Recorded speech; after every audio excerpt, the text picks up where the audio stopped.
Bismillahirrahmanirrahim. Assalamualaikum warahmatullahi wabarakatuh. Alhamdulillahi rabbil alamin. Assalatu wassalamu ala ashrafil anbiya'i wal mursalin wa ala alihi wa sahbihi wa man jahada bi jihadi ila yaumiddin wa ba'du. Ikhwatal iman, ittaqullaha haqqa tuqatih wa la tamutunna illa wa antum muslimun. Fa inna Allaha ma'al ladzina ittaqaw wal ladzina hum muhsinun. Faqad qala Allah ta'ala fi muhkami tanzilihi wa huwa asdaqul qailin. A'udzu billahi minasy syaithanir rajim. Bismillahirrahmanirrahim. Syahrul Ramadan alladzi unzila fihi al-Qur'anu hudan lin-nasi wa bayyinatin minal huda wal furqan ila akhiril ayah. Shadaqallahul azim. Hadirin hadirat yang dimuliakan oleh Allah Subhanahu wa taala, pertama mari kita manjatkan puji syukur kehadirat Allah Subhanahu wa taala atas limpahan karunia dan nikmatnya. Salat dan salam semoga selalu tercurah limpahkan kepada uswah dan qudwah kita Rasulullah sallallahu alaihi wasallam beserta keluarganya, para sahabatnya dan semua umatnya istiqamah menjalankan sunnah-sunnahnya. Pertama, sudah sampaikan tadi bahwa hakikatnya sejatinya kita akan membahas surat At-Tahrim. Tapi karena satu dan lain hal, saya kebetulan kacamatanya ketinggalan dan tidak bisa melihat secara jelas begitu, walaupun sudah disiapkan materinya, sehingga kita beralih ke tema lain. Yang kedua, hari ini sepertinya agak sepi karena hari ini adalah hari terakhir berbuka di siang hari. Pekan depan itu kita sudah memasuki bulan Ramadan. Sabtu sudah masuk 1 Maret dan sekaligus 1 Ramadan. Sehingga kalau kita lihat dari kemarin sore itu sudah macet di mana-mana, dan termasuk sore hari ini macet di mana-mana karena itu mungkin silaturahim ke keluarganya atau mungkin ke tempat-tempat tertentu untuk kemudian bersama dengan keluarganya. Dan karena pekan ini adalah pekan terakhir makan siang.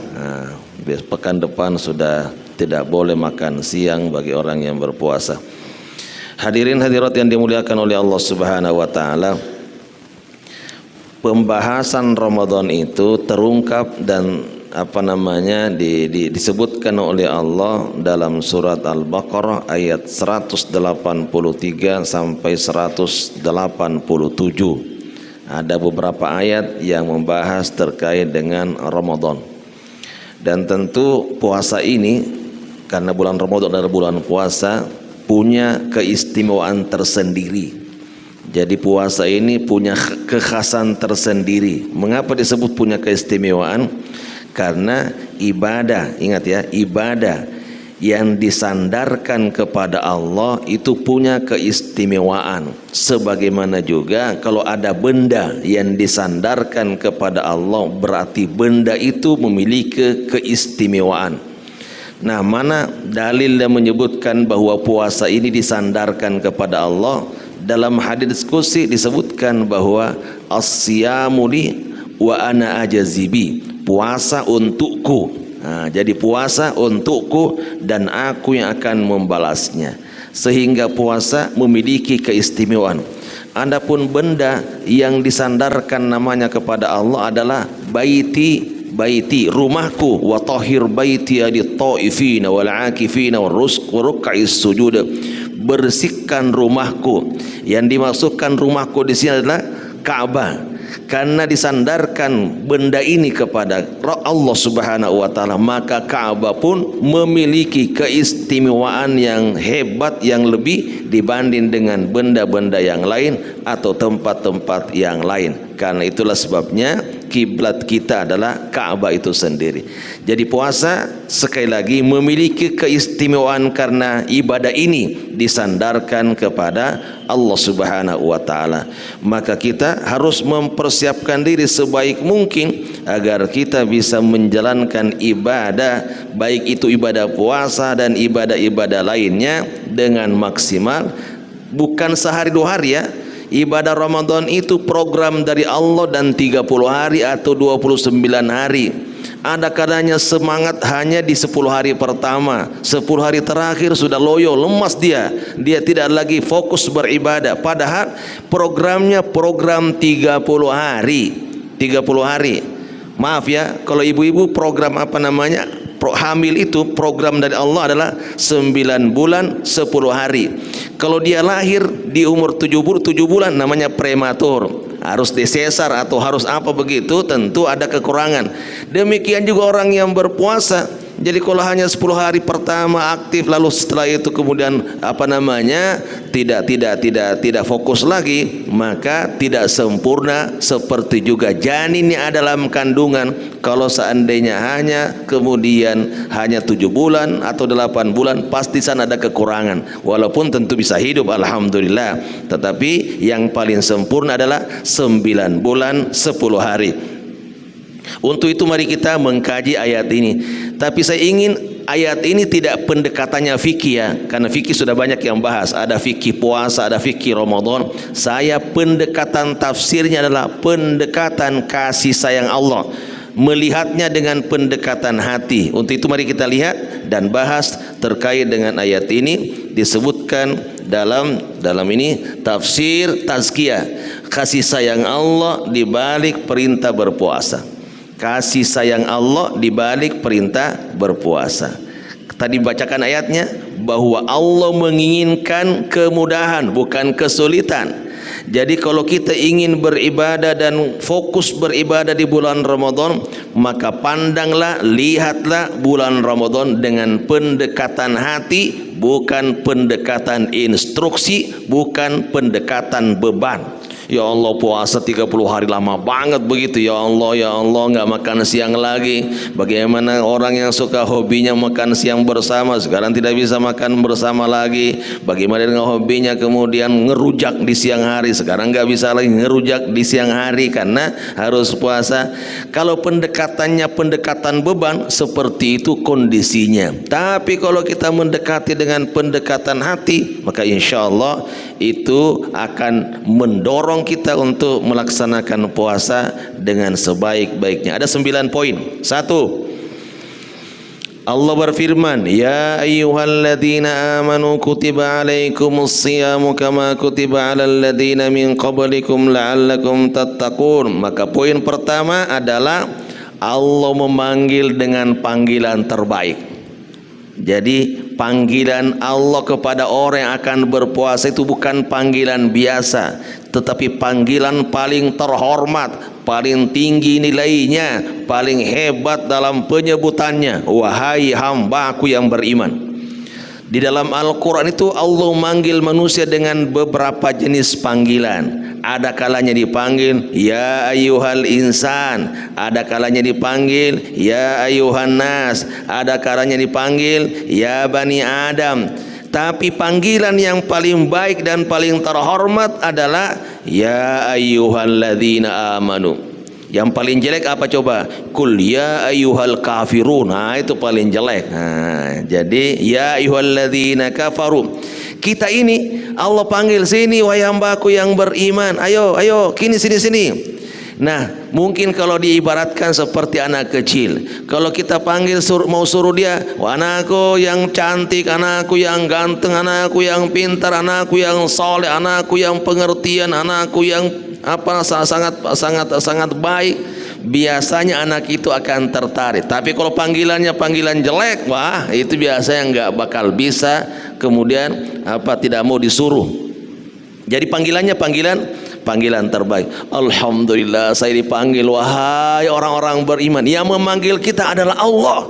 Bukan masyarakat biasa, bukan orang biasa, tapi adalah zat yang maha tinggi, penguasa langit, penguasa bumi, pemilik surga, pemilik pemilik dunia ini, memanggil kita wahai hambaku yang beriman. Alhamdulillah. Jadi pendekatannya pendekatan hati. Yang kedua saya sampaikan di sini, walaupun dia adalah kewajiban, tetapi saya menyebut dengan istilah Allah memberi sarana kepada hambanya untuk sukses dan selamat. Jadi kita ini melihat ibadah itu bukan beban ya, tapi dia adalah sarana selamat bahagia. Maka orang yang beribadah insya Allah selamat. Orang yang beribadah pasti bahagia.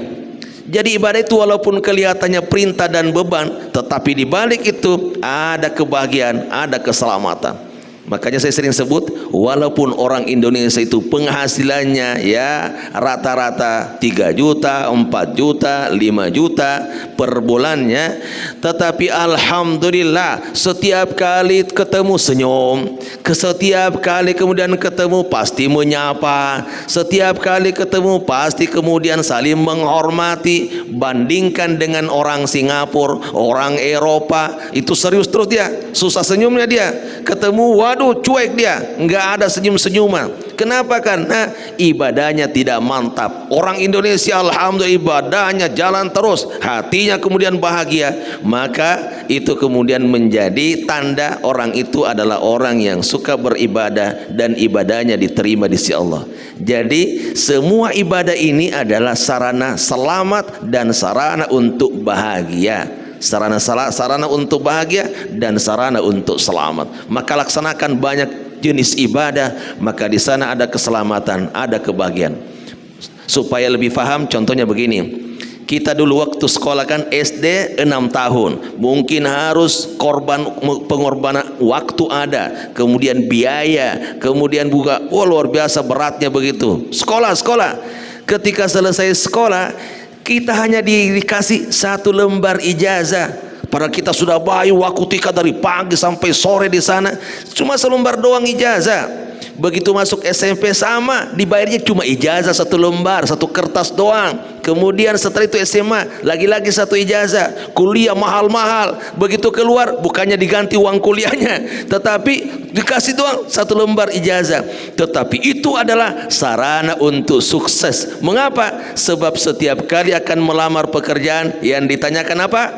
Ijazahnya mana? Ijazahnya mana? Sama juga ini di akhirat kelak, ketika kita kemudian berhadapan dengan Allah, kamu puasa enggak? Puasa. Berarti insya Allah itu tanda kita akan selamat. Walaupun tentu harus berkorban, harus kemudian berjuang di dunia ini agar dapat kemudian kebahagiaan di akhirat. Jadi kembali tadi bahwa sesungguhnya semua ibadah itu adalah sarana untuk selamat, sarana untuk bahagia. Dan orang Indonesia telah membuktikan dengan sering beribadah, walaupun kemudian hidupnya pas-pasan, maka tetap ada senyuman di sana, ada kebahagiaan. Itulah sebabnya dalam Al-Quran itu disebut janjinya adalah, perhatikan dalam surat An-Nahl, barang siapa yang beriman dan beramal soleh, itu kan, man amila salihan min dzakarin aw unsa wa huwa mu'min, barang siapa yang beramal karena dorongan iman, jaminannya apa? Falanuhyiyannahu hayatan thayyibah, maka kami akan berikan dia dengan penghidupan yang bahagia. Bukan rezeki yang banyak, enggak ada bahasa-bahasa. Barang siapa yang beriman dan beramal soleh akan diberikan rezeki yang banyak, enggak ada begituan. Barang siapa yang beriman, beramal soleh diberi jabatan tinggi, enggak ada. Tetapi Allah menyebut dengan beriman dan beramal soleh akan diberikan penghidupan yang bahagia. Sebab yang namanya bahagia itu sumbernya dari hati. Banyak orang kaya tapi tidak bahagia, banyak pejabat tapi tidak bahagia. Mengapa? Karena tidak beriman dan tidak beramal soleh. Sudah 2, 3. Di sini adalah kama kutiba 'alal ladzina min qablikum. Puasa menjadi ringan karena telah diwajibkan juga kepada orang-orang terdahulu. Coba kalau kita dengar, puasalah kalian, orang dahulu nggak ada yang puasa, waduh beratnya minta ampun. Tapi dengan ungkapan Allah bahwa telah diwajibkan pula kepada orang-orang terdahulu, maka puasa menjadi ringan. Alhamdulillah, puasa menjadi ringan. Ada yang puasanya 40 hari, ada yang puasanya sehari puasa, sehari berbuka. Nabi siapa, Bu? Sehari berbuka, sehari puasa. Nabi Daud. Berarti kan separuh tahun dia berpuasanya separuh tahun, kemudian dia berbuka puasa. Ada juga dalam riwayat, walaupun ada yang melemahkan riwayat ini, Nabi Nuh itu puasanya sepanjang tahun hanya 2 kali makan di siang hari, yaitu Idul Fitri, Idul Adha. Selebihnya puasa. Ada juga Nabi Yusuf puasanya sangat banyak. Ada juga Nabi Isa puasanya sangat banyak. Alhamdulillah kita ini diwajibkan berpuasa hanya beberapa hari. Mereka puasanya ada yang lebih banyak dibanding dengan kita. Tetapi apakah pahalanya lebih besar dibanding kita dengan atau mereka? Insya Allah pahala kita lebih besar dibanding dengan mereka. Maka bergembiralah menyambut kehadiran Ramadan, karena di balik puasa ini, di balik Ramadan ini ada kasih sayang Allah yang sangat besar. Yang keempat, ada tujuan yang ingin dicapai, yaitu takwa. La'allakum tattaqun. Ternyata semua ibadah itu hanyalah sarana. Nanti saripatinya, ujungnya, hasilnya harus menghasilkan takwa. Jadi sekarang menjadi pertanyaan adalah, kira-kira kita ingin puasa untuk apa?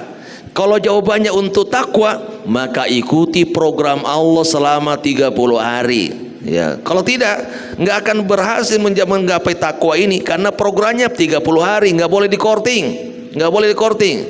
Coba kalau kita masuk SD, kelas 1, 2, 3 aktif terus, kelas 4 aktif terus, tapi kelas 5, kelas 6 begitu jelang ujian, nggak ikut ujian, lulus nggak kira-kira? Enggak lulus. Jadi tidak lulus gara-gara hanya jelang ujian tidak hadir, tidak aktif, maka dinyatakan tidak lulus, harus mengulang lagi. Begitu juga Ramadan, kalau seandainya kita hanya aktifnya 20 hari, sayang, karena tinggal sebentar lagi kemudian berakhir, lalu kemudian tidak fokus lagi. Maka Ramadan ini 30 hari, hasilnya adalah la'allakum tattaqun. Kita ini semua butuh takwa. Jadi kalau yang mengatakan aku tidak butuh takwa, berarti ini tidak mau masuk surga. Karena tiket untuk masuk surga itu adalah tiket takwa. Kan kita masuk Bung Karno untuk nonton sepak bola biasanya harus bayar kan? Gak mungkin kita tidak bayar, harus ada ininya, tanda bukti pembayaran. Mana? Anda tidak bayar, berarti tidak boleh masuk. Di akhirat pun begitu. Takwa inilah yang menentukan. Kalau kita punya tiket takwa, insya Allah mudah masuk surga. Makanya dalam Al-Quran itu disebutkan berulang-ulang kali oleh Allah terkait dengan surga dan takwa. Di antara contohnya, innalil muttaqina mafaza. Sesungguhnya orang bertakwa itu berhak mendapatkan surga, di dalamnya ada kebahagiaan. Innal muttaqina fi zilali wa uyun. Orang bertakwa itu akan masuk surga, di dalamnya ada pohon rindan dan ada sumber-sumber mata air. Banyak ayat yang menyebutkan tentang surga dan takwa, sehingga kita di dunia harus berupaya menghasilkan takwa agar kita bisa kemudian masuk surga di akhirat kelak. Jadi takwa ini jangan bilang aku tidak butuh takwa, yang aku butuhkan cuma duit. Duit itu cuma dunia, untuk dunia. Di akhirat nggak berlaku lagi duit itu. Duit itu ini 1 miliar nggak ada artinya. Kalau seandainya kemudian mau nyogok malaikat, dia nggak ngerti duit itu apa. Di akhirat itu yang dibutuhkan adalah amal. Sedangkan amal itu adanya di dunia, di akhirat nggak bisa beramal lagi. Tapi orang terkadang tertipu dengan dunia, dikejar dunia itu sampai laut pun ikut diambil, pagar laut. Nanti ada lagi kapling langit, nanti dilempar sama setan itu. Kalau saking ininya, saking mengejar dunianya, sampai laut pun dikapling-kapling. Karena tidak puas, ini lagi. Tapi kalau kita, ya alhamdulillah kalau dapat. Kalau tidak, yang penting akhiratnya selamat. Begitu pandangan kita. Kalau mereka tidak, dunia ini harus dalam genggaman kami, harus kami kuasai, harus kami bangun. Sedangkan akhiratnya tidak dibangun, akhirnya dia tidak akan pernah menjadi orang yang puas hidup di dunia ini. Jadi takwa itu sangat dibutuhkan. Masuk ke 5. Yang kelima adalah Allah berfirman pada ayat 184, ayyaman ma'dudat. Perhatikan bahasa ayatnya. Ayatnya itu menyebut bahwa beberapa hari. Padahal yang dimaksudkan di sini adalah sebulan, tapi Allah ingin supaya kesan terhadap Ramadan tidak rumit begitu ya. Puasa 30 hari, berat banget. Allah menggunakan bahasa sederhana, pendekatannya pendekatan minimal. Puasa itu hanya beberapa hari. Enggak menyebut sebulannya. Kalau sebulan kan sudah persepsinya beda, atau menyebut 30 hari persepsinya beda. Tapi Allah menyebut dengan bahasa ayyamam ma'dudat, hanya beberapa hari. Tentu penjelasannya adalah bahwa ayat ini betul 30 hari, cuma kalau dibandingkan jumlah hari dalam setahun itu 365 hari, sedangkan puasa itu hanya 30 hari. Berarti kalau tidak puasa sunnah masih bisa makan selama 335 hari. 30 hari nggak ada artinya dibanding 335 hari bebas makan, hanya 30 hari saja kalian tidak makan. Untuk itu, walaupun ayat ini berbicara tentang Ramadan, tetapi secara umum agar kita bisa semangat beribadah, maka kata kuncinya adalah pandanglah ibadah itu dengan pendekatan minimal. Lihatlah ibadah itu dengan pendekatan apa? Minimal.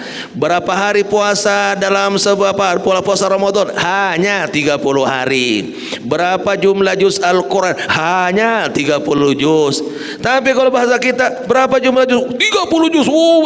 Kelihatannya kesannya itu banyak sekali. Hanya 30 juz.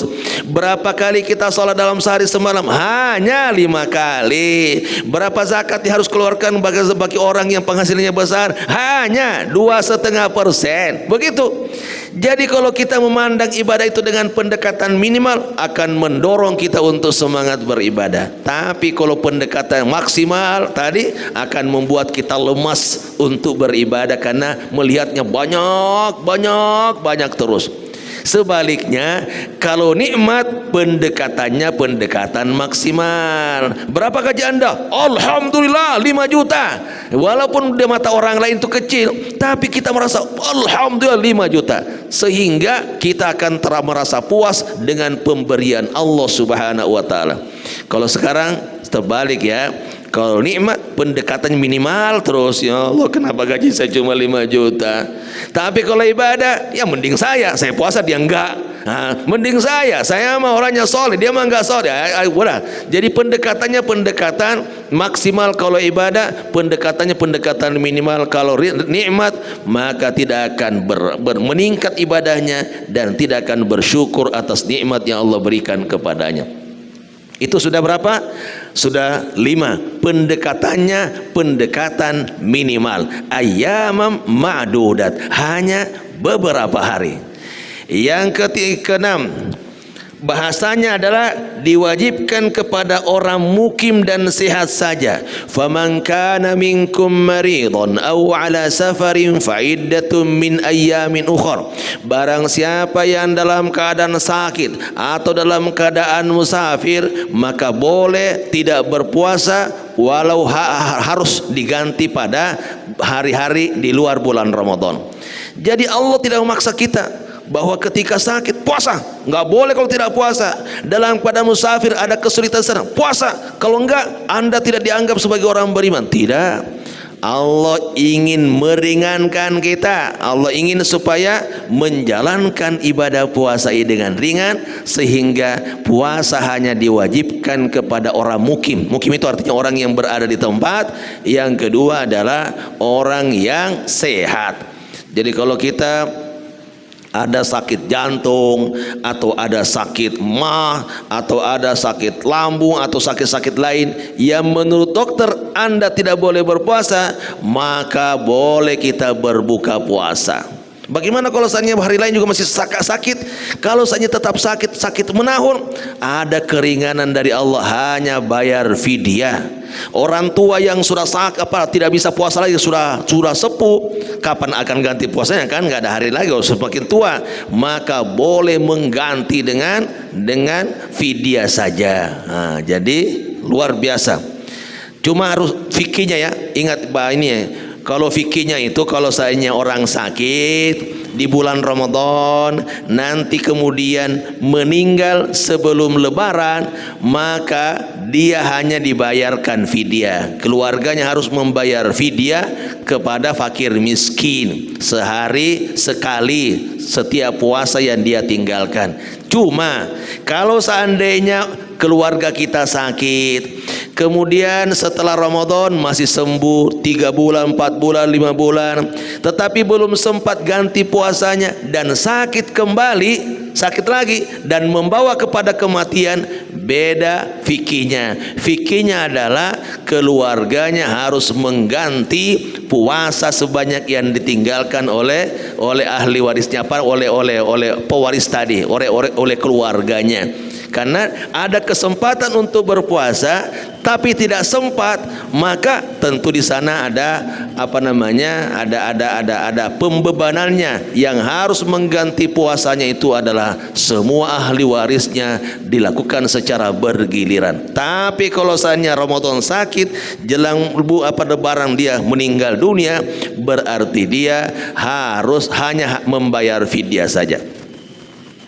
Kembali ke tadi, jadi yang wajib puasa hanyalah orang mukim dan orang yang sehat. Adapun musafir, sering saya sampaikan di sini, saya ulangi supaya jelas. Musafir itu minimal ada 4 syaratnya. Ada 4 syaratnya. 1, bahwa orang musafir itu harus berniat. Nanti kalau seandainya bulan Ramadan di akhir ada yang mudik, maka dia harus berniat, aku ingin mudik. Berarti sudah masuk 1 poin syarat musafir.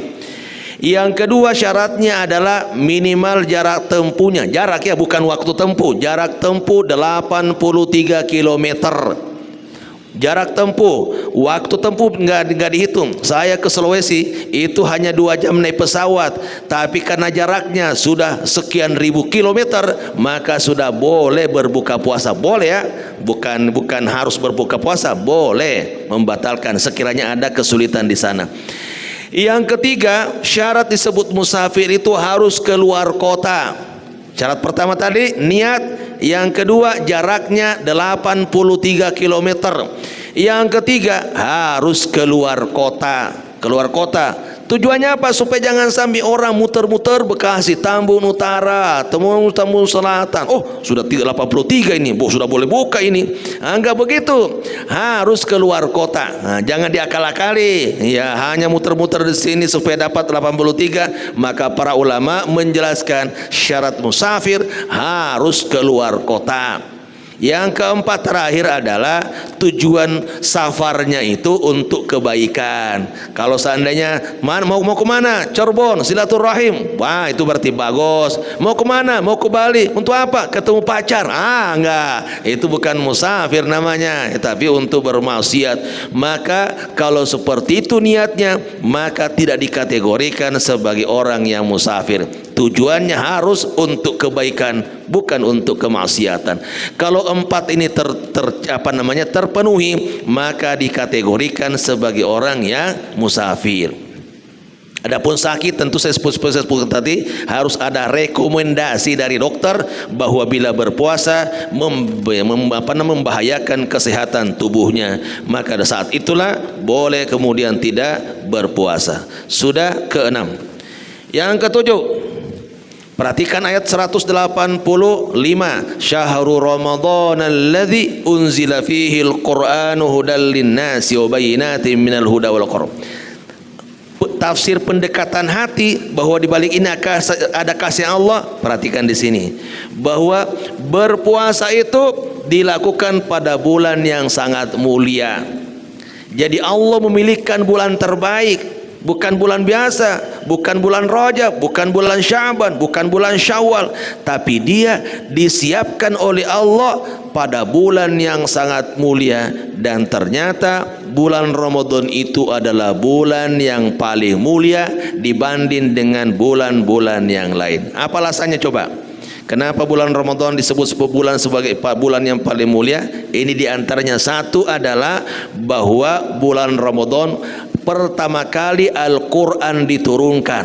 Quran itu mulia, Allah pun turunkan, dipilihkan bulan yang sangat mulia. Maka Ramadan menjadi mulia karena pengaruh Quran, dan karena Ramadan itu mulia, Allah pun turunkan Quran yang sangat mulia di bulan yang sangat mulia pula. Jadi nyambung ya, bulannya sangat mulia, Quran pun yang sangat mulia diturunkan pada bulan itu.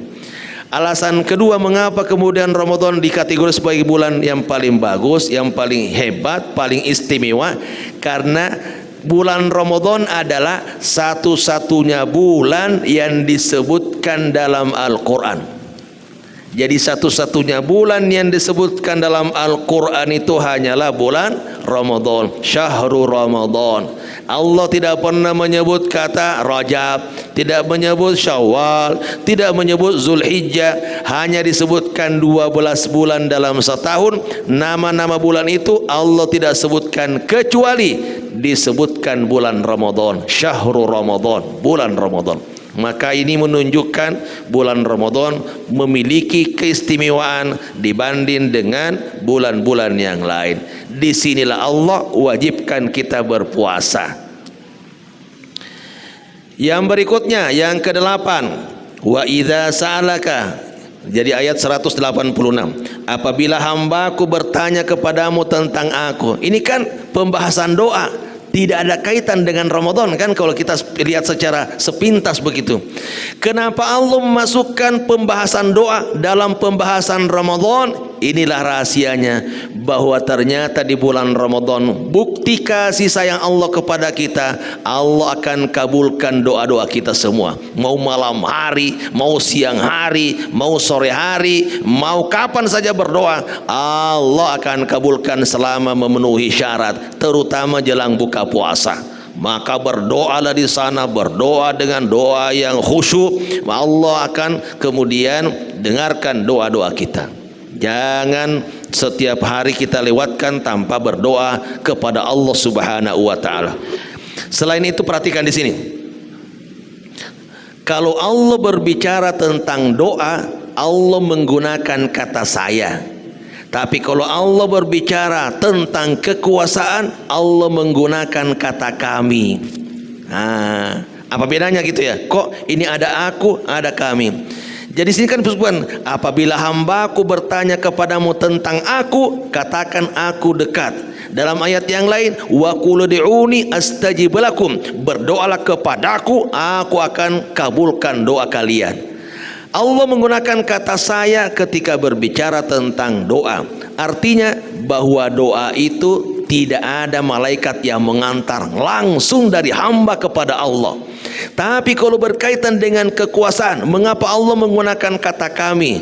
Inna anzalnahu, sesungguhnya kami menurunkan Al-Quran pada malam Lailatul Qadar. Walaupun itu sumbernya dari Allah, tetapi menggunakan malaikat sebagai petugasnya. Ada petugasnya. Tapi kalau malaikat pengantar doa nggak ada, nggak ada. Ini pengantar doa nggak ada. Cuma dalam ayat hanya disebutkan yang bisa mengangkat doa kita itu adalah amal soleh. Kalau hanya berdoa saja tidak ada amal solehnya, tidak akan terangkat. Tapi kalau kita beramal soleh, doa itu langsung terangkat kepada Allah tanpa ada malaikat yang mengantarnya. Dalam ayat disebutkan, man kana yuridul izzata falillahil izzatu jami'a ilaihi yas'adul kalimut thayyib wal amalus shalihu yarfa'u. Barang siapa yang menginginkan kemuliaan, maka kemuliaan itu hanyalah milik Allah. Akan terangkat doa-doa yang kita panjatkan, dan yang akan mengangkat itu adalah amal soleh. Maka kalau kita beramal soleh, otomatis doa kita akan terangkat menuju Allah tanpa diantar oleh malaikat. Tapi kalau kekuasaan, ada petugas malaikatnya. Contohnya tadi menurunkan rezeki, ada malaikatnya. Ada kemudian apalagi mengantar wahyu, ada malaikat Jibril. Ada yang mencabut nyawa, namanya malaikat maut. Walaupun hakikatnya Allah yang mencabut, tetapi ada petugas malaikatnya. Maka menggunakan kata kami. Tapi kalau doa nggak ada, tidak ada kata-kata bahwa sesungguhnya kami menerima doa, enggak. Tapi kata dia, aku akan mengabulkan doa kalian apabila terpenuhi syarat-syaratnya. Maka sekali lagi, gunakan Ramadan sebagai waktu yang tepat untuk memperbanyak doa kepada Allah.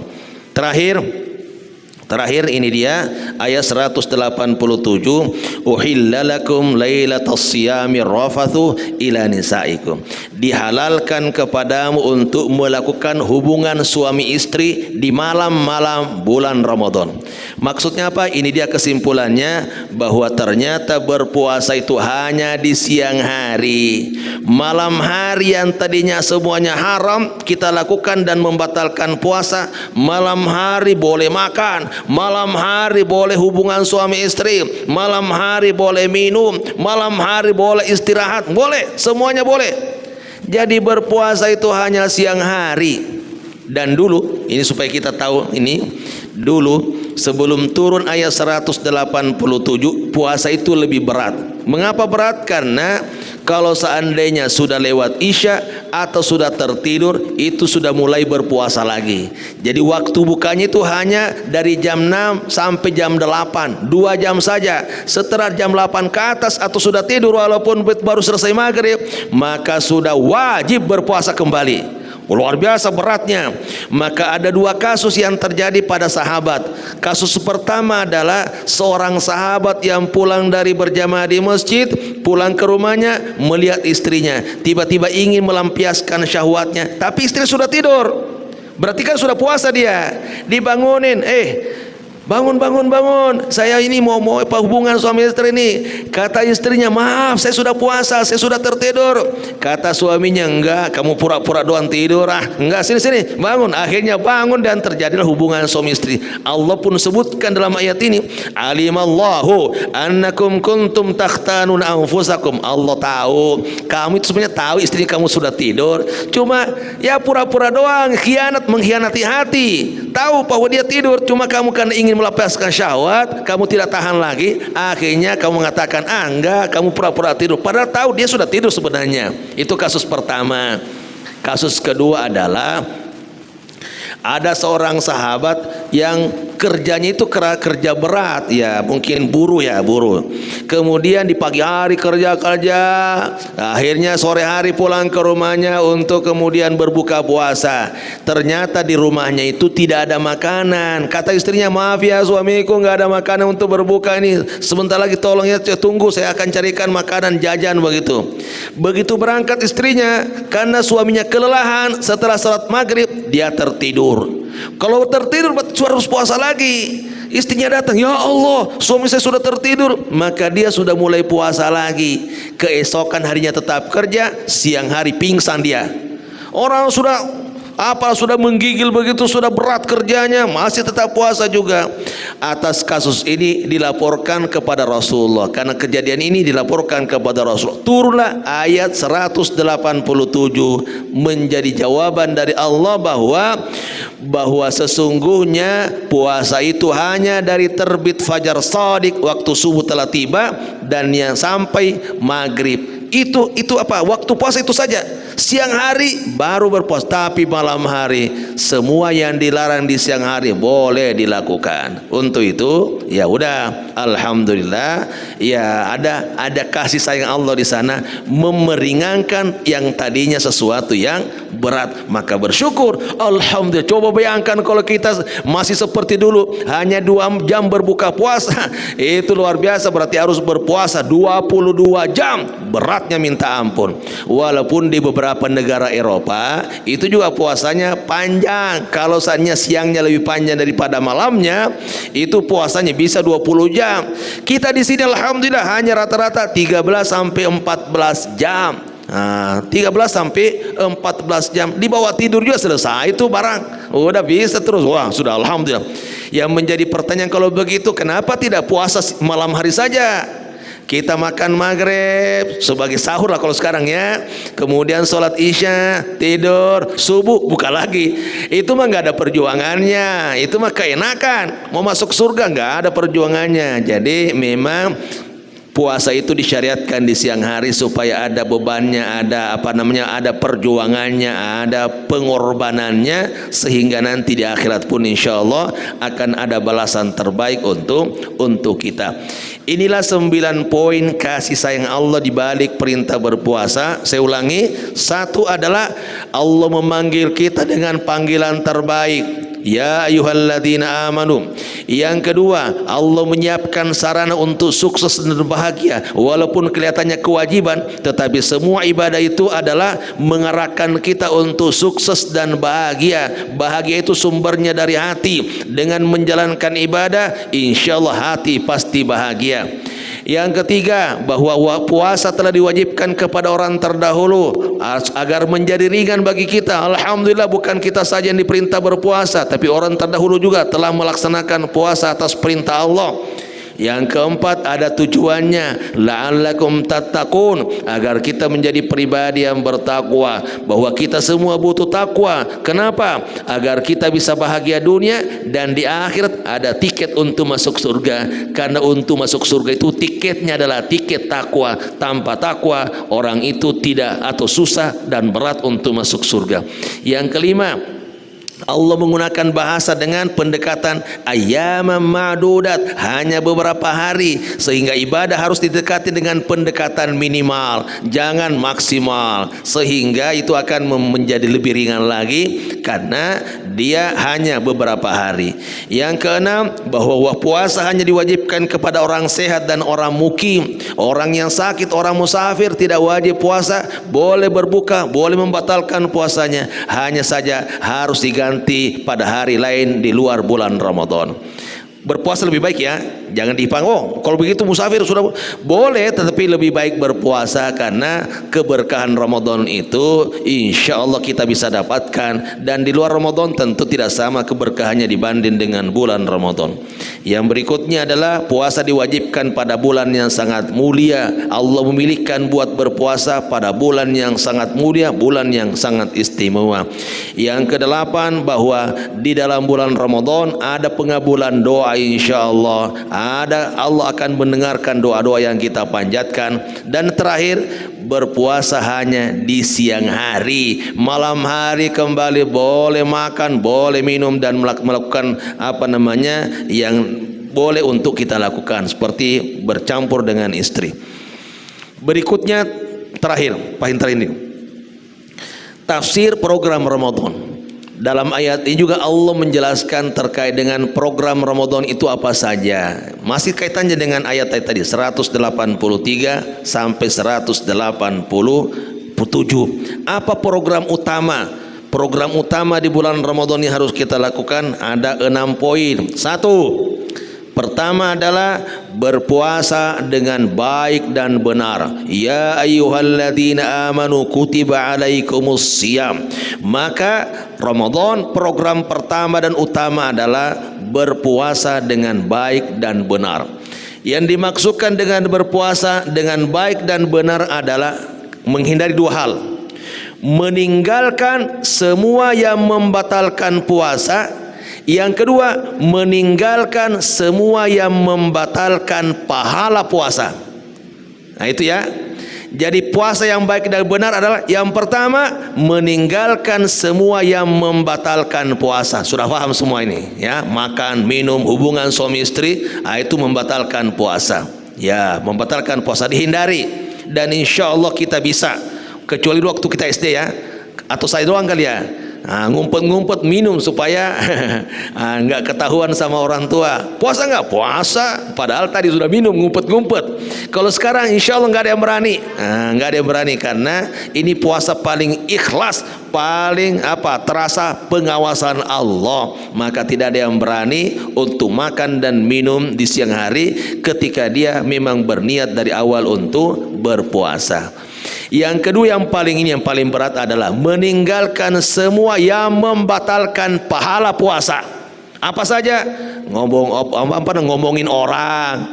Kelihatannya sih biasa, tapi bisa membatalkan pahala puasa. Puasanya sah, tidak perlu diganti pada hari yang lain, cuma nggak dapat pahala.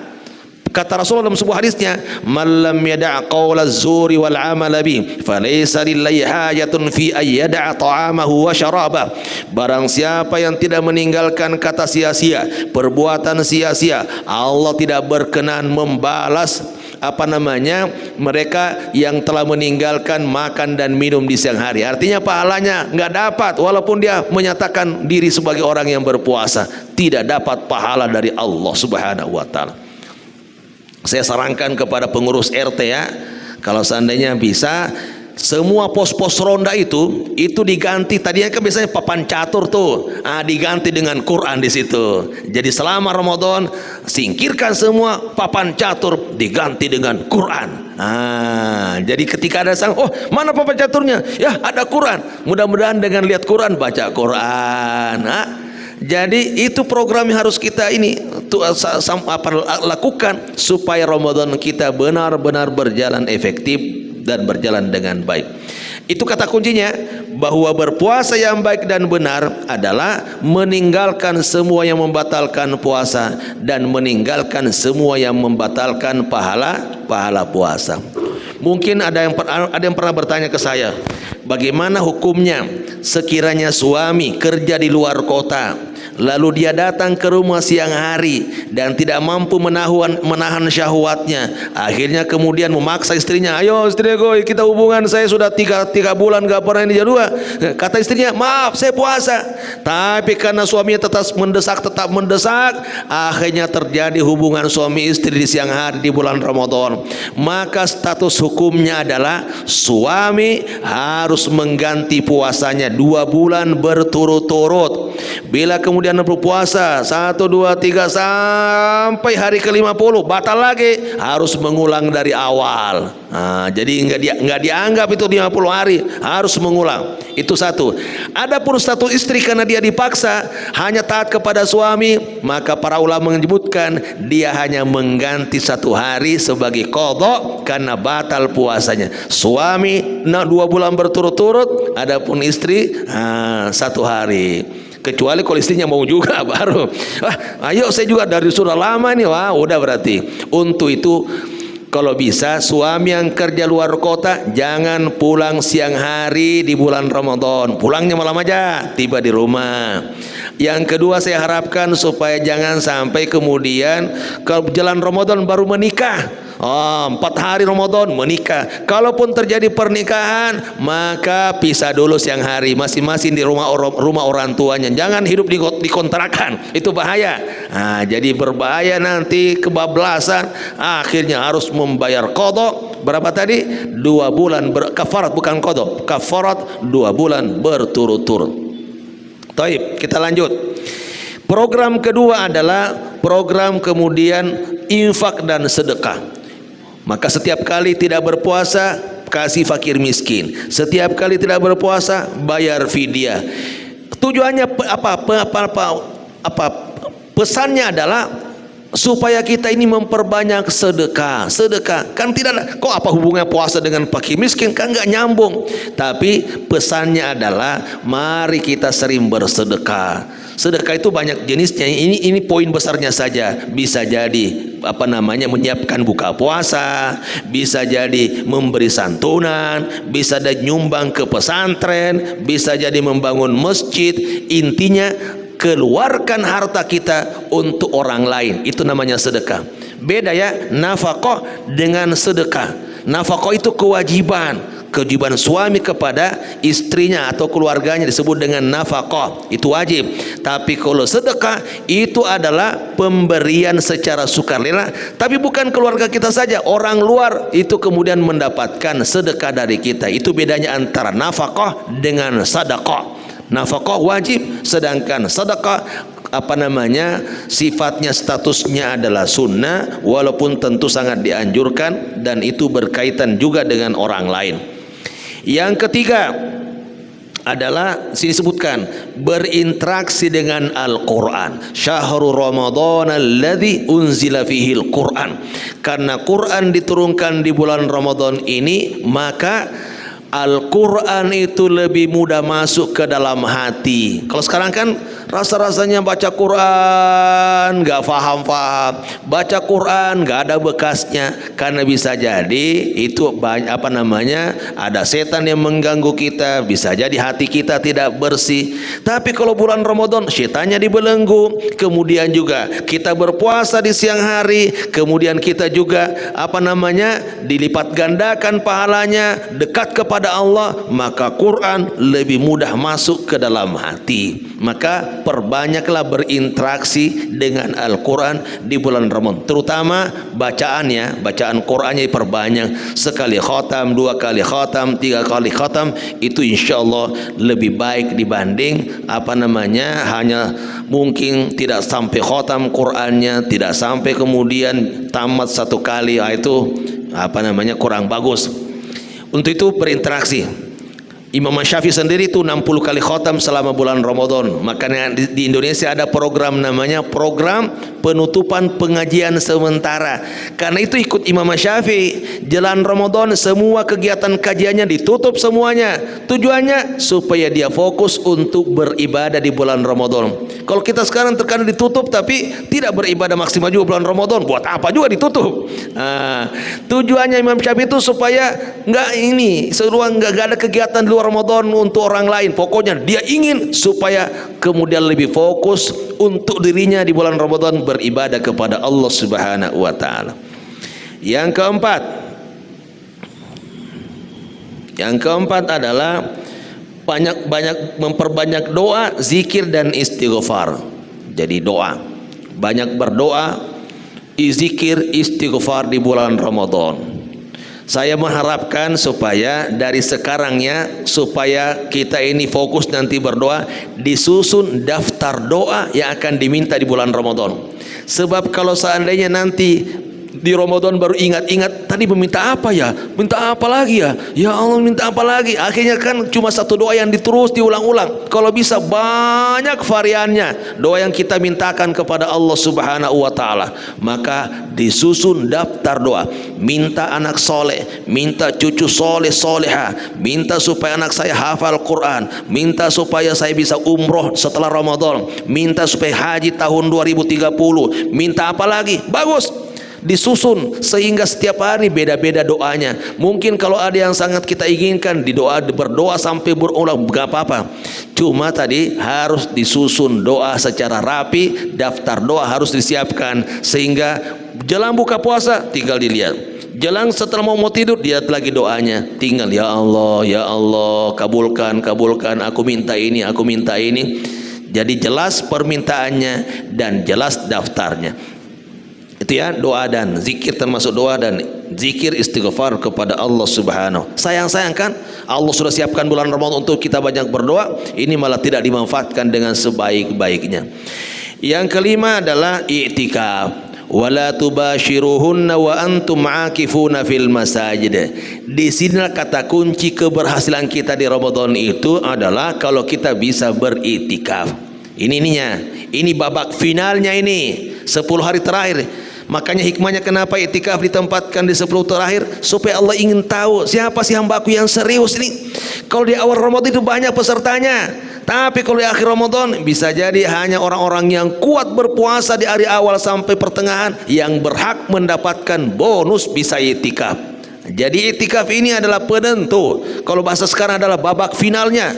10 hari pertama babak penyisian, 10 hari kedua babak semifinal, babak terakhir adalah babak final. Dan babak final itu adalah dinanti oleh semua peserta perhelatan biasanya. Piala Dunia sekarang kan dulu 32 negara, sekarang kalau tidak salah 54 negara sekarang. Makanya Indonesia berpeluang untuk masuk babak final karena ditambah peserta yang masuk babak final. Dan sekarang juga Piala Dunia itu 2026 itu diselenggarakan di 3 negara. Dulu cuma Qatar doang, 1 negara menyelenggarakan Piala Dunia. Sekarang ini kalau tidak salah 3 negara, ada Kanada, ada Meksiko, ada Amerika Serikat.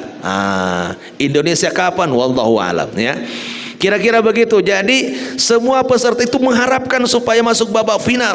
Nah, Ramadan juga kita berharap masuk final sehingga saat tanggal 1 Syawal mendapatkan piala takwa. Cuma sekarang terkadang dia gugur di babak penyisian. Cuma ketika lebaran paling terdepan dia. Wow, bagus banget pakaiannya. Paling besar suaranya. Padahal kata Allah, kamu mah orang gagal.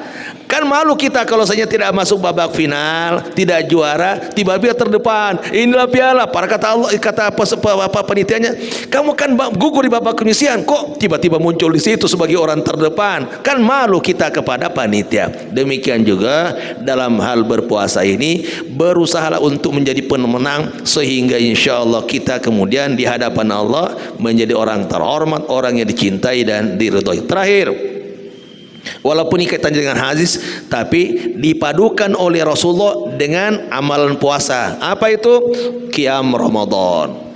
Man shoma Ramadan, man qama Ramadan. Siang hari berpuasa, malam hari qiyam Ramadan. Ini satu paket. Maka ini masuk kategori ibadah utama. Mari kemudian di malam hari kita melakukan qiyam Ramadan, kemudian kita